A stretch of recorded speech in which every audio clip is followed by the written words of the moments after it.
What's up, guys? Mason the Brock Henderson here, and this is NCIS Season 15, Episode 17, One Man's Trash. So, this one, pretty much what you'd expect out of NCIS. Just a typical episode. You got a case to solve, you got some jokes on the outside, you got a little bit of personal stuff with a couple of them. So, as far as the case is concerned, I mean, Ducky is watching the show while he's working on his book, and it's a show that apparently he and Gibbs both watch just religiously.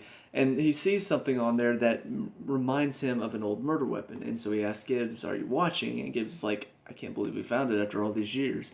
And so they look into this whole, it's a cold case, and it's apparently one that Ducky was going to write about in his book, one of his unsolved cases. So they look into it, they manage to find out about this stick, and they track it down. They track down some information about it, the guy who sold it, and then they find he's dead, and they talk to a guy that this guy was apparently selling all of these antique stuff to, and he has like this revolver, he has this glove from Jackie Robinson, so he has all of these old antique things. We also see apparently this guy that was killed all these years ago, he was actually covering for a friend of his who was seeing their CO's wife. And so you got all these little different things. It's like, okay, so what is it going to be about? Well, it turns out that apparently this guy that was in league with the guy who was recently killed. Yeah, he was stealing the stuff, and that guy found out, and so he killed him to keep him quiet. And yeah, that's pretty much all it is. It was just stealing antiques and then killing people to make sure they didn't talk. So I don't know. It was pretty typical for NCIS. Not really a who done it type of mystery. It was more of just following the clues until eventually it's like, okay, this is what happened. So I don't know. It didn't really catch my attention too much. It was just kind of typical, I suppose. And as far as the other parts of the episode, the staplers in the office stopped working. You know what this leads to? Well, Bishop goes and gets like this old antique stapler at the place where they were seeing all the other antiques. She gets it, and then she runs out of staples. I don't know. Like, I don't know what the joke is here. It's not funny. It doesn't lead to anything. There's no like moral to the story. It's just stapler stopped working, and that's it. The other side of it, we see, well, another one of the three stories going on. We see Gibbs sees this little thing at the antique place that they go to find the stick. And he offers, she's like, take it for $1. He's like, oh, no, this is worth more. I'll give you $5 for it. And at the end of the episode, we see that apparently it was a part of his dad's, like, old razor set or something like that. So it had sentimental value for him. I don't know, just kind of random thrown in. It was like that scene where he sees it and offers for it, and then the scene at the end, he's talking to Jack and telling her what it all means. And it's like, okay, not really character development, just kind of thrown in little side story. And then there's, of course, Ducky's new assistant. He hired her, Casey's her name, he hired her to keep him on track to write his book because he keeps getting distracted and forgets to. And so, she just comes in, she knows everybody in the office, and so she's all like, hey, what's up? Oh my gosh, you must be Bishop, and you're McGee, and you don't look like a McGee, you must be Torres, and oh my gosh, it's Leroy Jethro Gibbs. Oh my gosh, you're just a superstar, you're fantastic. And then Abby walks in, and she's just like, oh, and just like acts all like, oh, it's Abby, oh. Like, her reaction was just like, okay, what is Ducky told? Is there something that Ducky told her that maybe set her off? Maybe she's jealous of Abby because Ducky holds her in such high regard and she wants to be held in that esteem. Jimmy, she's fine with him as well. But Abby's the only one where she's acting a little bit sketchy. She's acting like she's just... And the thing is, when Abby first talks about her, somebody, I think it was it Jimmy? Yeah, I think it was Jimmy was the first one to talk to her about it. He's like, so how did it go last night? You two hit it off? She's like, no. She seemed like really shy and didn't want to talk. He's like, what? No, Casey? She's not shy at all. And she was talking about her acting like she was shy and intimidated. I'm like, no, that's not quite it. She's acting like she doesn't like Abby. Like, she's acting like Abby has done something in the past. Like the look on her face, the way she looks at her, she's just kind of like not wanting to talk to her, like doing stuff on a computer. And so finally, there's this moment in the episode where Ducky is there, and Abby pretty much just calls her out. And she says, "No, she will not talk to me." She said, "No, it's not that I don't want to talk to you." It's like, "No, you do not talk to me." And so they start working together because apparently Casey has a bachelor's in forensic science. So they start working together, and she's like, "So why didn't you want to talk to me?" And she's like, "Look, it's like I'm meeting the Beatles." And I'm just like, "Wait, what? You don't like the Beatles?" And she's like, "You're just such a superstar. I got like starstruck. I didn't know what to say." I'm like, "Okay, no. Starstruck is you going."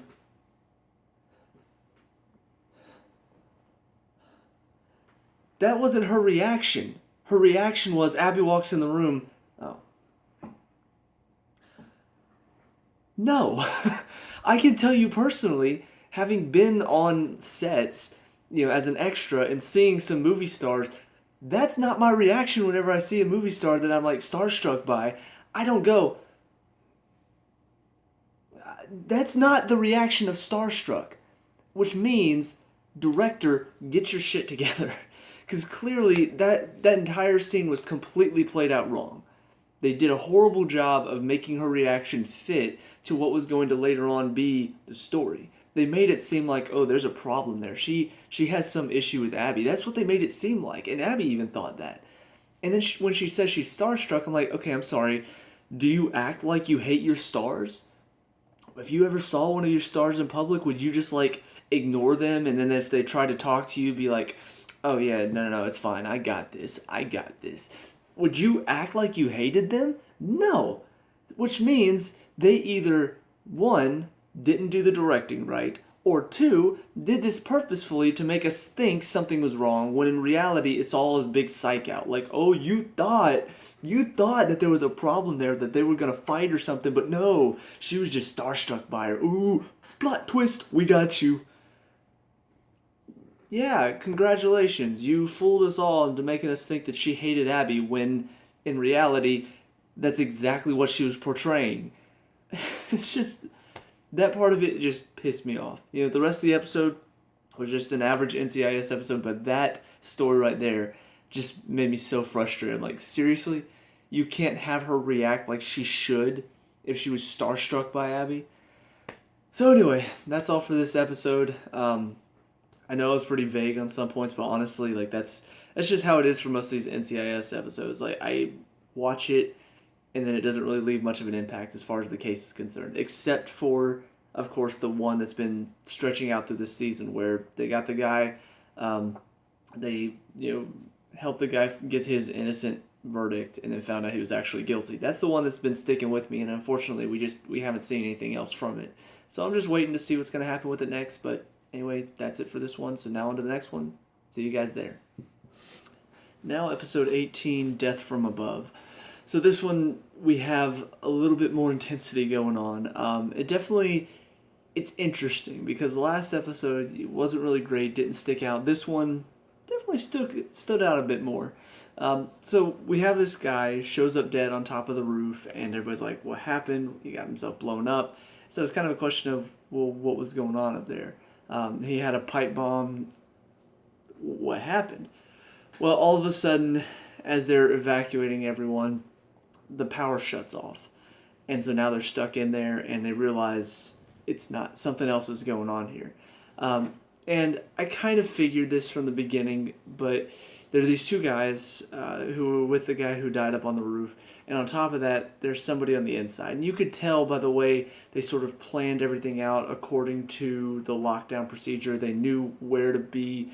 They were communicating with somebody who was opening elevator doors for them and everything.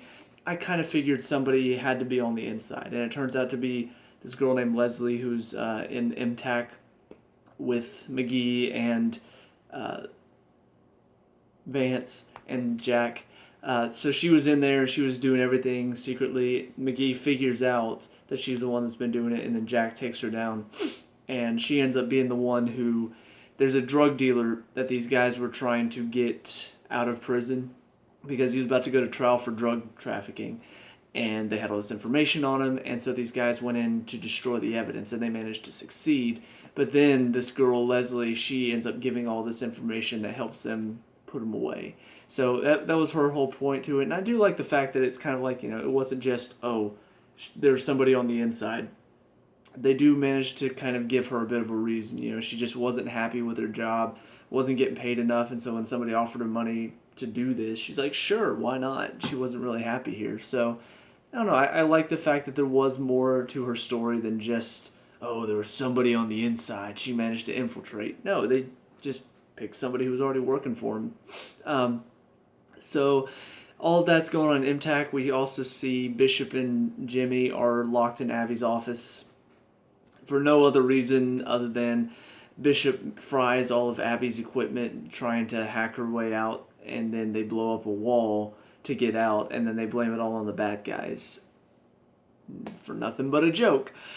We also see at the beginning Abby and Tony's dad are together.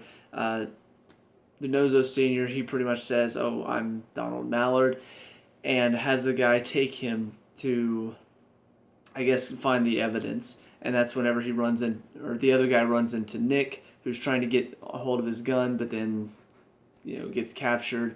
And so that's whenever they take him down to the garage and get all the, information about the drug dealer and burn it.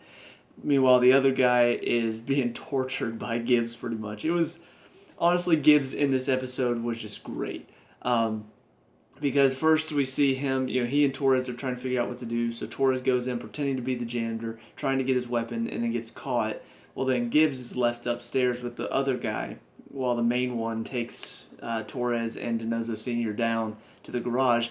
Gibbs just starts messing with him. Like, he starts having all of the printers turn on, and the guy's like, where are you? It's almost like watching, Batman terrorize the bad guys, just, disappearing and reappearing in other places.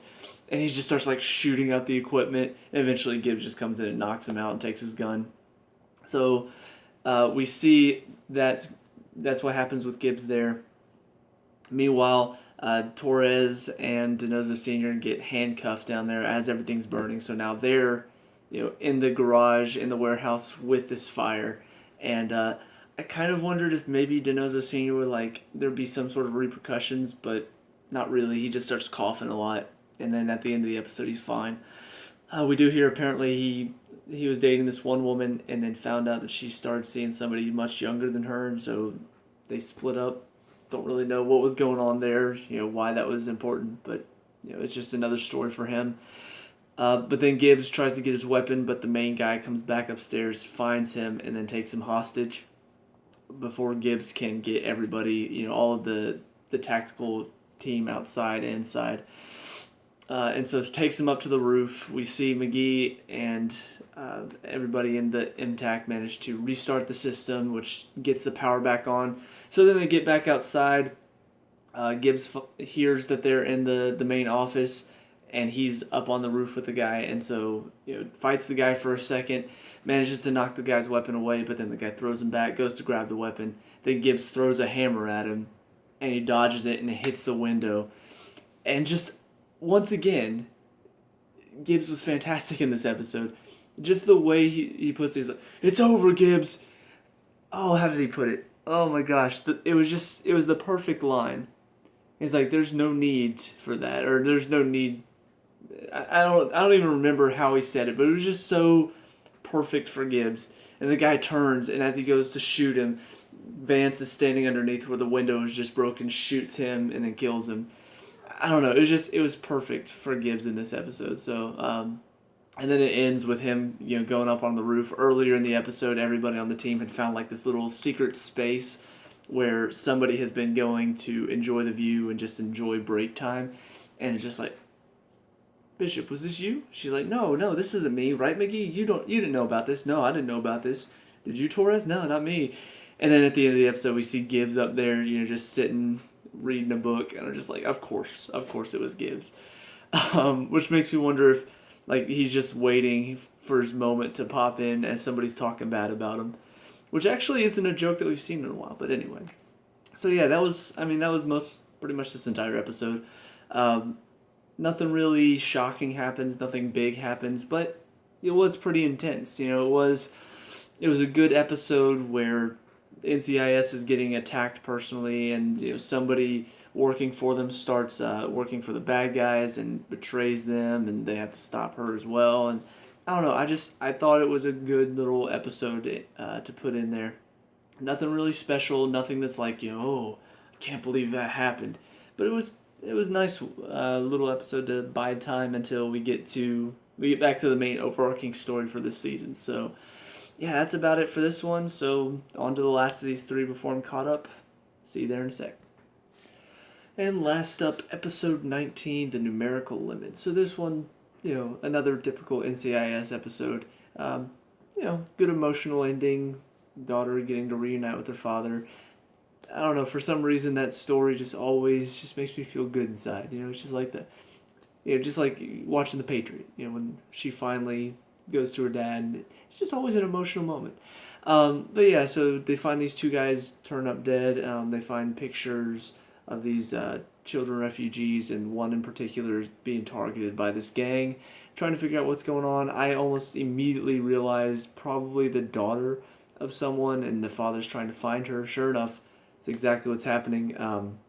This guy, he was contracted to work for them. He didn't want to, so he kind of sabotaged them. But because he did that, they found out, and so to keep her safe, he made sure she ran away with her mother, and so now he's trying to reconnect with her and keep her away from the gang life, and keep them from hurting her or him. And so the team, just works to try to reconnect them together, and ultimately he starts. Well, his story ends with obviously he gets reconnected, but he also is going to testify against. I can't remember if this guy was the leader of the gang or if he was just the one trafficking the guns, but the father of the girl is going to testify against him, and so of course he's all cocky like, oh, what are you, a bunch of pigs trying to feed at the same trough? Get in line. And it's just like, oh, well, he's going to testify, so feeding time, and then take him in. So that's how the entire story ends. Pretty straightforward, nothing different, nothing new for NCIS, but it was, it was okay. It was typical NCIS, and I've gotten used to that. This is one of those shows where whenever I watch, I don't really go into it expecting, oh, I can't wait to see what's going to happen this week, what's going to happen this time. Honestly, the only time I ever feel like that is when we get into the main story. We're talking about this guy who they got off on innocent charges. Turns out he's actually guilty. That's interesting. And so I'm just biding my time waiting for that to come back. And in between each one, I know I'm going to get an episode with a fairly interesting case, probably some emotional moments, and maybe a few funny moments with the team. Just because, the team is very funny. God, the girl delivered one of the best lines in Spanish, so you couldn't hear it right away. But, Torres is talking to her in Spanish, and then she says something in Spanish, and Bishop and Gibbs both start laughing, and Mickey's like, what'd she say? And Bishop's like, or Gibbs is like, she asked why his shirt is so tight. I'm just like, okay, that was funny. So it's a show that's going to make you laugh a little bit. You'll probably feel a little something whenever the daughter and the father reconnect. But aside from that, nothing about it is going to be like, that's memorable. That is something I'm going to remember for a long time. The story is just, it's episodal. It's just every episode is a different case. It's a different story. And that's NCIS in a nutshell. So over these three episodes, obviously the one in the middle, the one about the guys attacking NCIS, is the one that did stand out a little bit more. Just because it was a bit more intense. But aside from that, these other two around it were just... it's the typical formula. It's the typical somebody turns up dead, NCIS is looking into it, they figure out what's going on, they solve the case, and they catch the bad guy. Case closed. So yeah, that's about it for this episode. I know this is very, very short, but frankly, there's nothing else to really talk about. That's just how it is. So yeah, let me know what you guys think down in the comment section below. What were your thoughts on these three episodes? Let me know. We can talk about and discuss all that good stuff. Leave a like and subscribe for future NCIS reviews, and I'll see you guys in the next one. Peace out.